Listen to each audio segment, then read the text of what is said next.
Oke, kita kembali lagi ke segmen kedua dari topik alat pembongkaran dan pengangkut pada kuliah pesawat gilingan.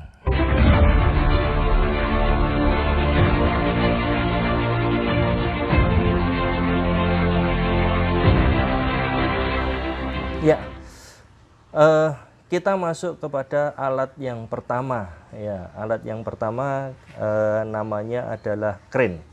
Ya, crane ini adalah alat yang mungkin paling banyak atau hampir sebagian besar pabrik gula, khususnya yang ada di pabrik gula Indonesia, itu pasti punya yang namanya crane tebu, ya, atau alat yang digunakan untuk membongkar tebu dengan sistem crane. Ya, ini ada gambar yang saya sampaikan. Ini adalah crane di salah satu pabrik gula yang ada di Indonesia. Ya, kurang lebih konstruksinya akan seperti ini ya, dengan berbagai modifikasinya. Tetapi gambarannya secara konstruksi itu ada yang namanya dudukan, ya, itu yang warna kuning tua, yang besar, ya, atau frame. Yang berikutnya adalah ada alat crane-nya itu sendiri, ya, alat crane atau alat pengangkutnya. Nah, kemudian alat pengangkut ini dihubungkan dengan tebu melalui suatu tali baja atau biasa disebut sebagai sling. Ya, biasa disebut sebagai sling. Nah, gambarnya kurang lebih seperti ini ya. Nah, kelebihan daripada kita menggunakan crane ini adalah dia multifungsi, ya, bisa digunakan untuk mengangkat berbagai macam barang, ya, bukan hanya untuk mengangkut tebu, walaupun utamanya adalah untuk mengangkut tebu. Nah, multifungsi ini biasanya juga utamanya adalah digunakan di luar musim giling, ya. Jadi kalau tidak giling, maka crane ini akan digunakan untuk mengangkat berbagai macam peralatan, ya, terutama pada saat perbaikan, ya, pada saat perbaikan. Karena dia bisa berfungsi bukan hanya sekedar untuk ngangkat tebu saja. Nah, yang kedua, dia juga bisa ditambahkan dengan timbangan, ya, bisa ditambahkan dengan timbangan. Jadi ketika mengangkat tebu, kemudian di situ ada timbangannya, kita bisa mengasumsikan bahwa yang diangkat itu hanya tebunya saja, ya, sehingga kita bisa menambahkan di dalam crane itu adalah timbangan digital, ya, sehingga kita bisa bisa langsung mendapatkan angka berapa sih tebu yang dipindahkan dari truk ke meja tebu. Ya. Kemudian kekurangannya gitu ya, kekurangannya ketika kita menggunakan crane ini, secara operasional dia relatif lama begitu dibandingkan dengan alat yang lain, tipler misalnya begitu. Jadi dia relatif lebih lama karena ada beberapa step yang harus dilaksanakan. Yang kedua adalah perlu tenaga kerja yang lebih banyak, ya. Misalnya di gambar yang tadi, ya, di sini ada gambar orang yang ada di atas tebu atau di atas truk. Nah, tugas daripada orang ini adalah mengkaitkan seling, mengkaitkan dari ujung daripada crane kepada sling yang sudah terpasang di di dalam truk. Nah, ini membutuhkan banyak orang begitu. Jadi setiap kali operasional harus ada orang yang bertugas untuk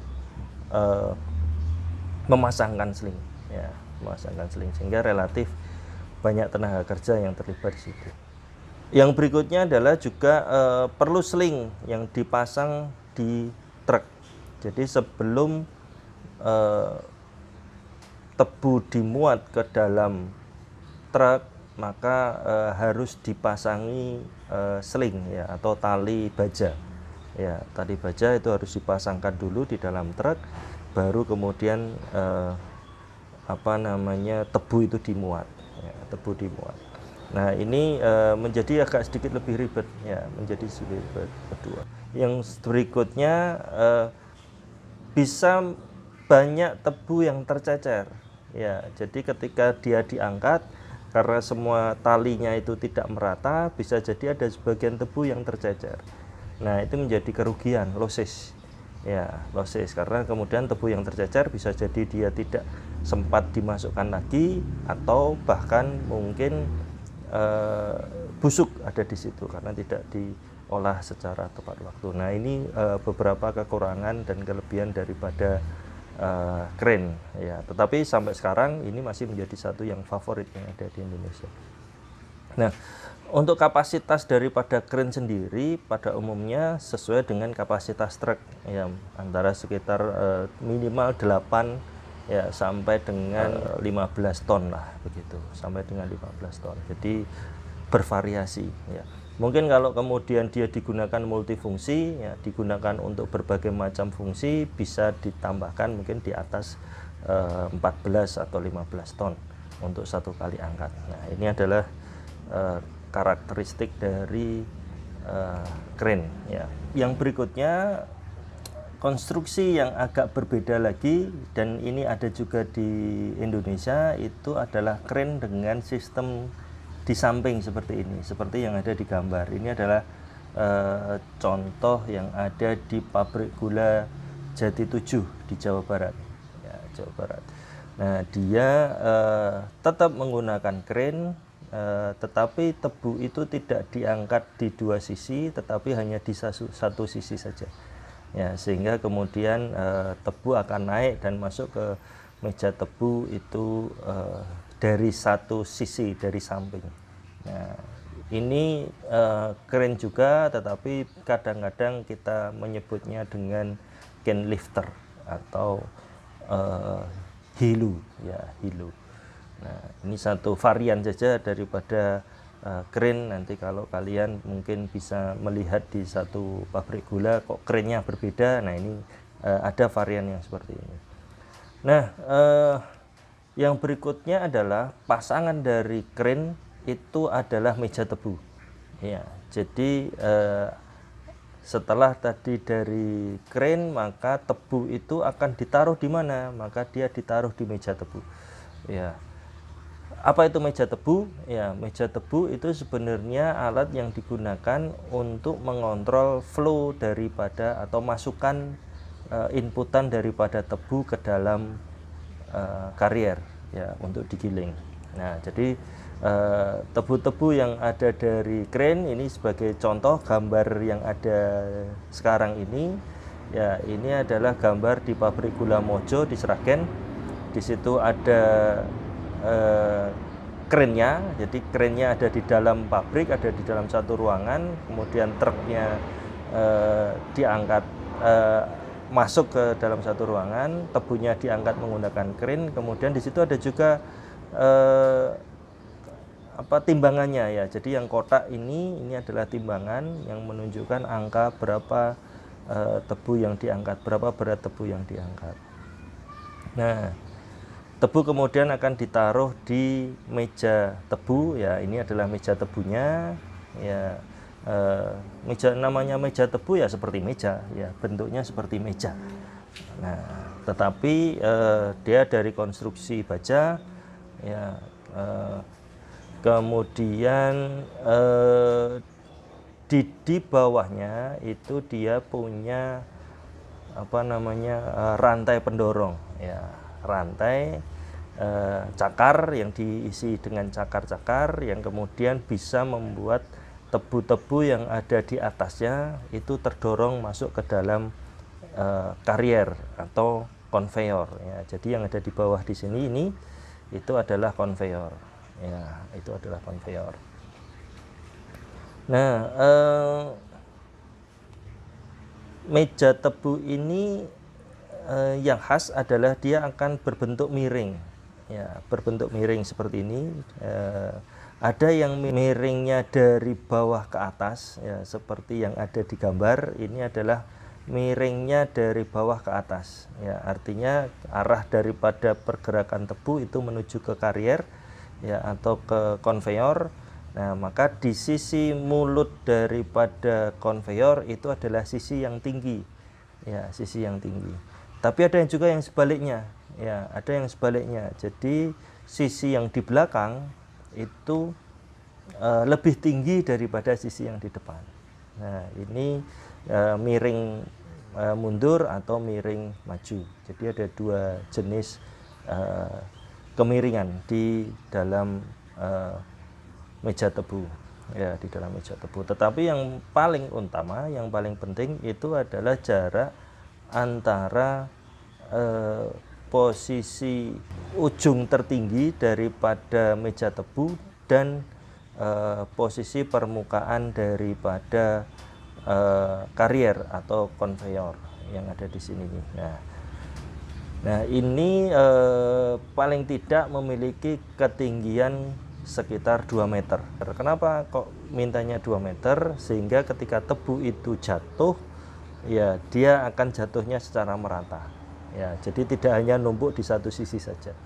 Nah, satu meja tebu ya rata itu menampung sekitar 8 sampai 12 ton. Nah, kita biasanya mengangkat satu truk kecil seperti ini itu sekitar 8 ton. Maka di dalam meja tebu paling tidak dia bisa menampung lebih dari satu kali angkat, ya, satu kali angkat. Bagaimana kalau kita ingin menghitung, ya, merancang meja tebu? Menurut Hugot, ya, luas daripada meja tebu itu biasanya dirancang 2/3 dikali dengan kapasitas giling dari dengan satuan, ya, ton tebu per jam. Ya, nanti satuannya adalah meter persegi. Ya, persamaannya ada di sini. Kemudian setelah kita dapat berapa sih luasannya, maka yang akan dilakukan adalah membuat perbandingan. Ya, biasanya panjang kali lebarnya itu 5/7. Ya, 5/7. Kemudian motor penggerak, ya, motor penggerak rantai di situ digerakkan oleh motor. Ya, itu dengan dayanya adalah 0,25 dikali dengan angka luas meja tebu yang tadi. Ya, satuannya adalah HP. Ya, satuannya HP.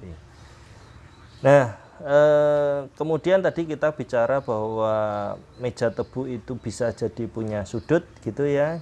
Ya, ada sudut ke depan dan ada sudut ke belakang. Ya, kalau ke depan artinya yang di belakang itu lebih tinggi, maka sudut maksimumnya itu adalah 5 derajat. Ya, 5 derajat. Karena apa? Karena dia terlalu jomplang, maka tebu itu akan jatuh dengan sendirinya. Ya, maka itu tidak bisa terkontrol dengan baik. Ya, sementara kalau ke belakang yang di bawah itu lebih rendah, ya, maka kita bisa mendapatkan sudut yang lebih curam. Ya, apakah itu antara 8 sampai 15 derajat. Nah, ini ada plus minusnya, ya. Jadi kalau dia miringnya ke depan, maka power yang dibutuhkan untuk mendorong itu sebenarnya lebih kecil. Bahkan cakar itu berfungsi sebagai penahan, ya, penahan. Nah, sehingga lebih ngirit. Tetapi masalahnya ketika dia maju miring ke depan, itu perlu area yang lebih luas. Ya, perlu area yang lebih luas. Jadi tergantung posisi. Kalau memang areanya cukup luas, maka kita bisa menggunakan sistem meja tebu miring ke depan. Tetapi kalau kemudian areanya sempit, ya, kita bisa menggunakan meja tebu yang ke belakang dengan sudut yang lebih besar, sudut yang lebih besar. Nah, kemudian dari sisi meja tebu itu kalau tadi kita sudah menghitung luasannya, ya, tetapi ada maksimalnya. Untuk satu meja tebu itu maksimum adalah 70 TCH, ton kin per jam, itu untuk satu meja tebu.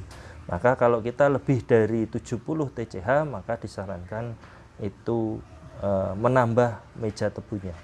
Ya, meja tebunya ditambah, jangan hanya menggunakan satu meja tebu saja, dan itu berulang. Nah, inilah meja tebu, ya. Nah, alat yang berikutnya